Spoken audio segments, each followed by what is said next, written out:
വിവരങ്ങളൊക്കെ ഞാൻ അറിഞ്ഞു. മനസ്സിന് ഇഷ്ടപ്പെട്ട ഒരാളിനെ സ്നേഹിക്കുന്നതിൽ എന്തെങ്കിലും അബദ്ധമുണ്ടെന്ന് എനിക്ക് തോന്നിയിട്ടില്ല. പിന്നെ കോളേജ് ജീവിതത്തിൽ ഇതൊക്കെ വളരെ സാധാരണമാണ്. കരുതിയിരിക്കൂ, ഡിഗ്രി എടുത്തിരുന്നെങ്കിൽ നല്ലൊരു വക്കീലിലൂടെ പ്രാക്ടീസ് ചെയ്യാമായിരുന്നു. ഏതെങ്കിലും വിധത്തിൽ സരിത എനിക്ക് സഹായിക്കണമെന്നുണ്ട്. വിരോധമില്ലെങ്കിൽ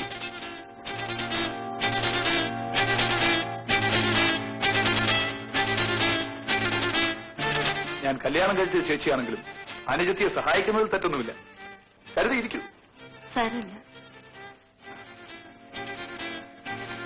എനിക്കെന്നും സരളയോടുള്ള സ്നേഹം സരിതയോടുണ്ടായിരിക്കും. കാപ്പി എടുത്തു വെച്ചിട്ടുണ്ട്. ഈ നൂല് ഇനി കാപ്പി കുടിച്ചിട്ട് മതി.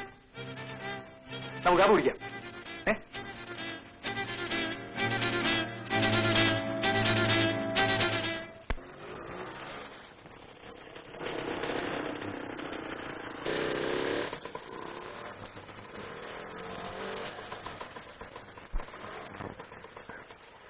ശരി, ചേച്ചിയും ചേട്ടനും പോയോ? പോയി. ചേച്ചിയുടെ വിവാഹ ദിവസം ഞാൻ വല്ലാതെ ഭയന്നു. സരിതയുടെ വിവാഹമായിരിക്കുന്ന കരുതിയാണ് ഞാൻ അവിടെ ഓടി വന്നത്. എനിക്കെന്റെ വിവാഹം കഴിച്ചൂടെ? സരിതയെ മറ്റാരും വിവാഹം കഴിക്കരുതെന്നാണ് എന്റെ ആഗ്രഹം. അതിനുള്ളത് അത്രയും ചെയ്തു വെച്ചിട്ടുണ്ടല്ലോ. സരിത എന്റേത് മാത്രമായിരിക്കണം. എന്നാൽ എനിക്ക് നിങ്ങളെ കാണുന്നത് തന്നെ വെറുപ്പാണ്.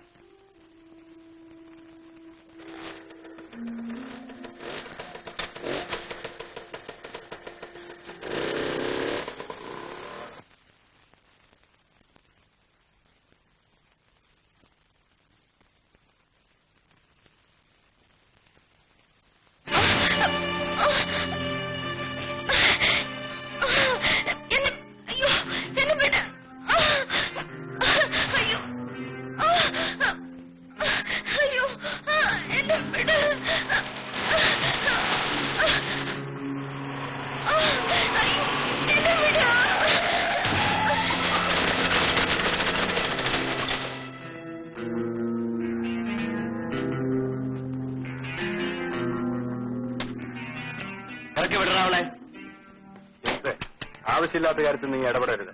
വിടാനാ പറഞ്ഞത്? ഇല്ലെങ്കിലോ?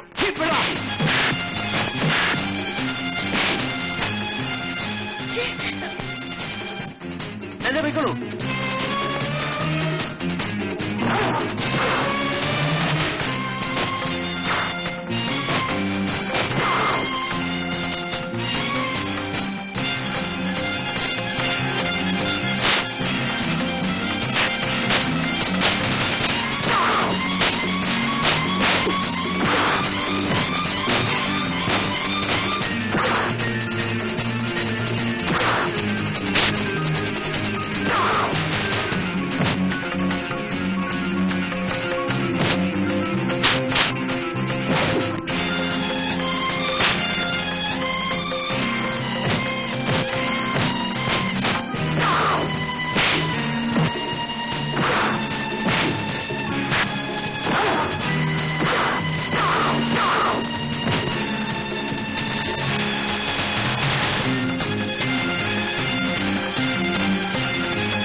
നീ ഇനി പഠിക്കുന്നില്ലെന്ന് തീരുമാനിച്ചോ? ഞാൻ പഠിച്ചില്ലെങ്കിലും ഡാഡിയുടെ അടുത്ത് പണമുണ്ട്. പഠിച്ചൊരു നിലയിലെത്താൻ ആഗ്രഹിച്ചിരുന്ന ഒരു പെൺകുട്ടിയുടെ ജീവിതം ഞാൻ മൂലം നശിച്ചു. അവൾക്ക് ആവശ്യമില്ലാത്ത പഠിപ്പും പദവിയും എനിക്കിത് വേണ്ട. എന്നാൽ മോനൊരു കല്യാണം കഴിക്കും. നിന്റെ ഈ പ്രയാസമൊക്കെ മാറും. ഞങ്ങൾക്കും ഒരു ആശ്വാസമായിരിക്കും മോനെ. നമ്പാടൻ മാസ്റ്റർ മകളെ നമുക്കൊന്ന് ആലോചിക്കാം. നല്ല വിദ്യാഭ്യാസവും സൗന്ദര്യമുണ്ട്, വേണ്ടുവോളം സ്വത്തുമുണ്ട്. ഞാൻ വിവാഹം കഴിക്കണമെന്ന് നിങ്ങൾക്ക് നിർബന്ധമാണെങ്കിൽ പ്ലാമ്പറമ്പിൽ തോമസ് ജോർജിന്റെ മരുമകളായി വരുന്നത് നമ്പാടൻ മാസ്റ്റർ മകളായിരിക്കരുത്, എന്റെ സരിതയായിരിക്കും. കാരണം ഞാൻ മൂലം ജീവിതം നശിച്ചൊരു പെൺകുട്ടിയാണ്. അവൾക്കൊരു ജീവിതം കൊടുക്കാൻ ഞാൻ ബാധ്യസ്ഥനാണ്. അയാളെ എനിക്കാവശ്യമില്ല. ഈ ജന്മം അയാളുടെ മുഖം കാണുകയും വേണ്ട. നിങ്ങളുടെ മോൻ രക്ഷപ്പെടാൻ വേണ്ടി ഞാൻ തലവനിക്കണം അല്ലേ? ഒരു പട്ടി എന്റെ കഴുത്തിൽ താലി കെട്ടണ്ട. എന്നെ സൂക്ഷിക്കാൻ എനിക്കറിയാം.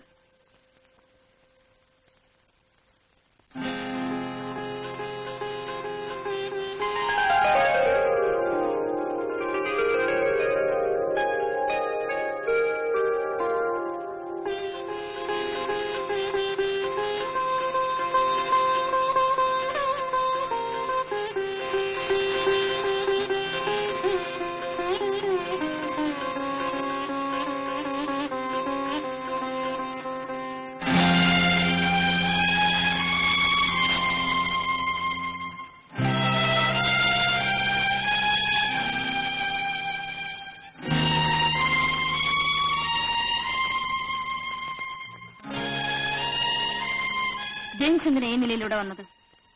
പോകൂ പ്ലീസ്. സരിതേ, സരിതയില്ലാതെ എനിക്ക് ജീവിക്കാനാവില്ല. ഇല്ല ജെയിംസ്, നമുക്കൊരിക്കലും ഒന്നിക്കാൻ കഴിയില്ല. നമ്മുടെ രണ്ടുപേരുടെ ഹൃദയത്തിൽ മുറിവുകളുണ്ട്. ദയവ് ചെയ്ത് ജെയിംസ് ഇവിടുന്ന് പോകൂ. സരിതേ,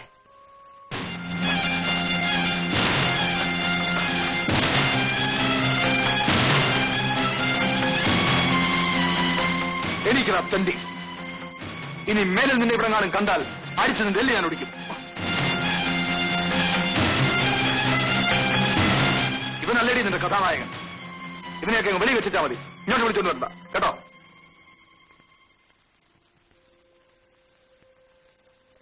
നിങ്ങളെന്താ ഒന്നും മിണ്ടാതെ നിൽക്കുന്നത്? ഇതെല്ലാം അടച്ചുപൂട്ടി എങ്ങനെയാ ചന്ദ്ര വരുന്നത്? എന്നാൽ ആ ക്രിസ്ത്യാനി ചെറുക്കനെ കയറ്റി താമസിപ്പിച്ചോ. ഞാൻ അല്പം അഭിമാനമുള്ളവനാ. നാട്ടുകാരുടെ മുഖത്ത് നോക്കാനൊക്കാത്ത വിധത്തില് ഒന്ന് വരുത്തി വെക്കരുത്. ഞാൻ പറയുന്നതനുസരിച്ചാ നിങ്ങൾക്കാ നല്ലത്. പിന്നെ ഞാനുണ്ടെന്ന് പറഞ്ഞ് അങ്ങോട്ട് വരുമെന്നും വേണ്ട. പടി നമുക്ക് പോ. ഇവിടെ നിന്നും ഏത് വിധേനം രക്ഷപ്പെടുക.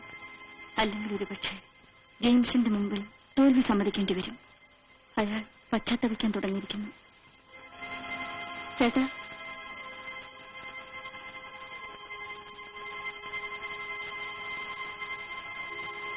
ഞങ്ങളും വരാം.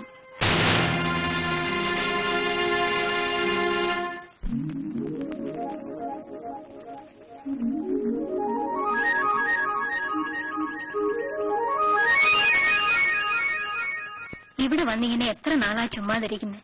സരിതയ്ക്ക് എന്തെങ്കിലും ഒരു വഴി ഉണ്ടാക്കണ്ടേ കുഞ്ഞെ? ശരി, ഞാൻ ശ്രമിക്കാം. അവളെവിടെ? അവിടെ കൂടെ പഠിച്ചൊരു കുട്ടി ഇവിടെ അടുത്തുണ്ട്. അവളെ കാണാനെന്നും പറഞ്ഞു പോയതാ. ഞങ്ങൾ ഇനി പോകുന്നില്ല. ചേട്ടൻ പോണ്ടെന്ന് പറഞ്ഞു. അപ്പൊ അവിടെയുള്ള വീടോ? അവിടെയുള്ള വീട് വിറ്റിട്ട് ഇവിടെ വേറെ വാങ്ങാന്ന് പറഞ്ഞു. നീ ഇരിക്കെ, ഞാൻ പോയി കാപ്പിട്ടു. ശരി.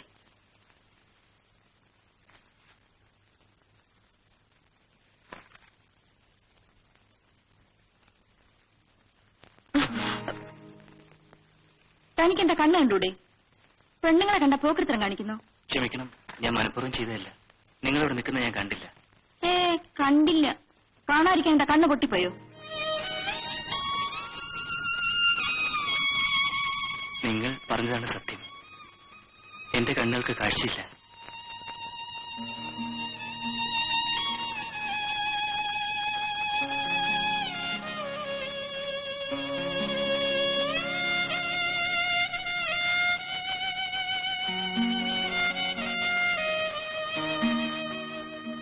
ചേട്ടാ, എന്താ ചേട്ടാ?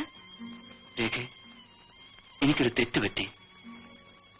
ഞാൻ അറിയാതെ ഇവരുടെ ദേഹത്തൊന്ന് മുട്ടി. ഇതാരാ രേഖ? ഞാൻ പറയാറില്ലേ എന്റെ ഒരു കൂട്ടുകാരിയെ പറ്റി, സരിത. സരിത. ദൈവം എന്നെ ശിക്ഷിച്ചത് ഇങ്ങനെയായിപ്പോയി, എല്ലാവർക്കും വെറുക്കാൻ വേണ്ടി. ദൈവം എന്നെ ശിക്ഷിച്ചത് ഇങ്ങനെയായിപ്പോയി, എല്ലാവർക്കും വെറുക്കാൻ വേണ്ടി. ദൈവം എന്നെ ശിക്ഷിച്ചത് ഇങ്ങനെയായിപ്പോയി, എല്ലാവർക്കും വെറുക്കാൻ വേണ്ടി. ദൈവം എന്നെ ശിക്ഷിച്ചത് ഇങ്ങനെയായിപ്പോയി, എല്ലാവർക്കും വെറുക്കാൻ വേണ്ടി.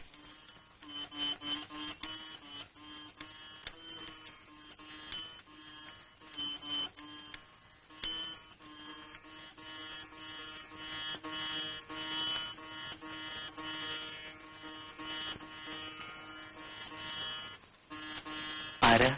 സരിതയാണോ? എങ്ങനെ മനസ്സിലായി? രേഖയുടെ കാലിൽ പാദസരമുണ്ട്. അമ്മയാണെങ്കിൽ അമ്മാവന്റെ വീട്ടിൽ പോയിരിക്കുക.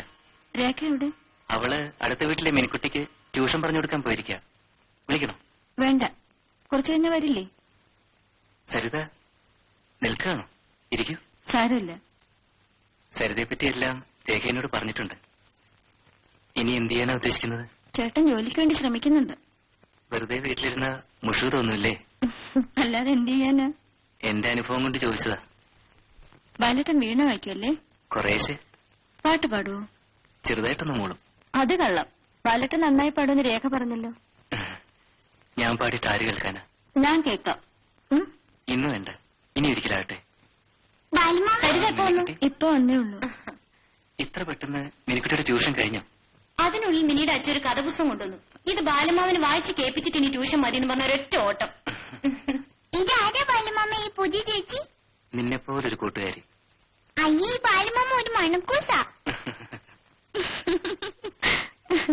ഈ ചേച്ചി മിനിക്കുട്ടിയെ പോലെയല്ല, വലുതാ. ആഹാ.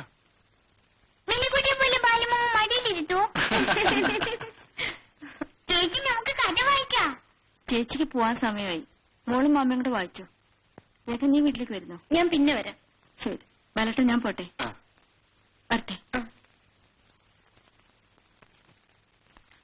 മമ്മി കേട്ടുള്ളൂ, ഒരു കുറുക്കനെ ഉടുപ്പിടിച്ച കോഴിയുടെ കഥ. ആ, ആ, ആ. ജീവിതത്തിന്റെ ഒരു വഴിത്തിരിവിലാണോ താൻ ബാലേട്ടനെ കണ്ടത്?